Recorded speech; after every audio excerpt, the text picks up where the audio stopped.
Have you ever stopped and wondered why? In a world that has more health and wellness stuff than ever before, so many of us just feel off.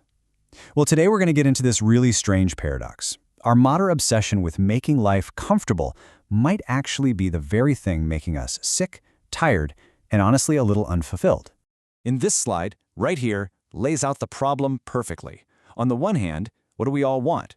Wellness, to feel strong, mentally sharp, healthy. But on the other hand, what's our main strategy to get there? We chase comfort, and as we're about to find out, those two things might be in a total tug-of-war. All right, let's dive right into this. We've literally built a world designed to be as easy and friction-free as possible. But what if that very ease is the actual source of the problem? This brings us to a huge idea for this whole explainer, what some people call the comfort trap. See, we've systematically engineered all the little struggles out of our lives. We don't have to hunt for food, we don't have to walk for miles. Heck, we don't even have to get up to change the TV channel anymore. But it turns out all those little bits of friction, those tiny challenges, they were actually essential for keeping our minds and our bodies running properly. So the big question is, why do we walk into this trap so willingly? Well, the answer is basically hardwired into our brains. It goes way, way back to our deep evolutionary past. What's so wild here is this fundamental mismatch. Think of it like this. Your brain is running on ancient software. Software that was designed for a world of scarcity, where conserving every single calorie was the difference between life and death.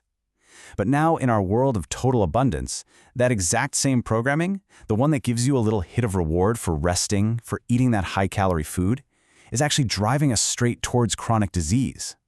And that's exactly why it feels so good to make the wrong choice in the moment. There's a scientific term for this. It's called delay discounting. It's the reason your brain just screams yes to the instant reward of plopping down on the couch, but says, maybe tomorrow, to the long-term benefit of going to the gym. That small, immediate hit of comfort almost always feels way more powerful than some distant promise of good health. But look, it's not just our ancient biology we're up against. Our modern culture is constantly pushing this stuff on us, selling us comfort and wrapping it up in a package that looks a lot like wellness. I mean, just take a country like Australia. It has this global brand, right? This image of being a nation of rugged, athletic, sun-loving people. We think of ourselves as super active and outdoorsy. But is that what's actually happening? The data tells a very different story, not even close.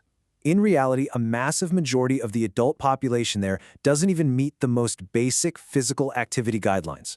We've kind of become a culture that would rather watch sports from the comfort of our couch than get out and actually do them. And you see this obsession with ease in our cultural trends too. So as a reaction to the burnout from hustle culture, the pendulum has swung all the way over to something called the soft living movement. You see trends like bed rotting, literally spending an entire day in bed, being promoted as a form of self-care. But this often gets things confused, mixing up necessary rest with what's actually just prolonged harmful inactivity. You know, this isn't a new idea. More than 50 years ago, the zoologist Desmond Morris hit the nail on the head with this quote. Think about it. Just like an animal in a really nice zoo, all of our needs are met. Food gets delivered, there are no predators, the temperature is always perfect. And what's the result? Well, in zoos, it's listlessness and weird behaviors. For us, it's physical and mental decline. We've built ourselves the most comfortable cage in the world. So if comfort is the cage, how do we get out? Well, the key is actually built right into our biology, and it's all about embracing the one thing we've tried so hard to get rid of: struggle. This all comes down to a biological concept called hormesis. See, our bodies aren't meant to be kept in some perfect, stress-free bubble. They actually require small doses of stressors, things like exercise or getting cold or fasting, to trigger a positive response. That old saying, what doesn't kill you makes you stronger, it's not just a saying, it's a literal biological fact. We talk about this idea all the time, right? The importance of being resilient, the ability to bounce back when things get tough. But what if that's not even the right way to think about ourselves?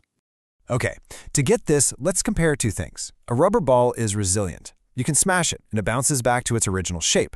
But every single time you hit it, it wears down just a tiny bit until one day it breaks. Now, compare that to muscle tissue. Muscle is something different. It's anti-fragile. When you stress it out with weights, it actually tears on a microscopic level. But it doesn't just repair itself back to normal. No, it heals back thicker and stronger than it was before. That's us. We are anti-fragile. We are not fragile things that need to be protected on a shelf, because if you do that, we just wither away.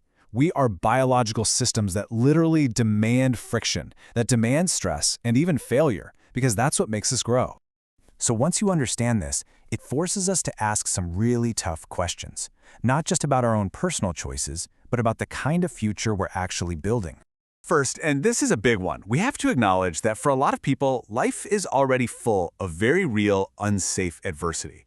So is telling someone who is already struggling just to pay their bills that they need to choose more struggle, like buying a gym membership or an ice bath, is that an idea that only works for the privileged? And how much of this is really on us as individuals? Is it fair to call people lazy when our cities are designed for cars, not for people walking, and our jobs basically require us to sit in a chair for 8 hours a day? It's like we've built this incredibly effective trap, and then we blame people for falling into it.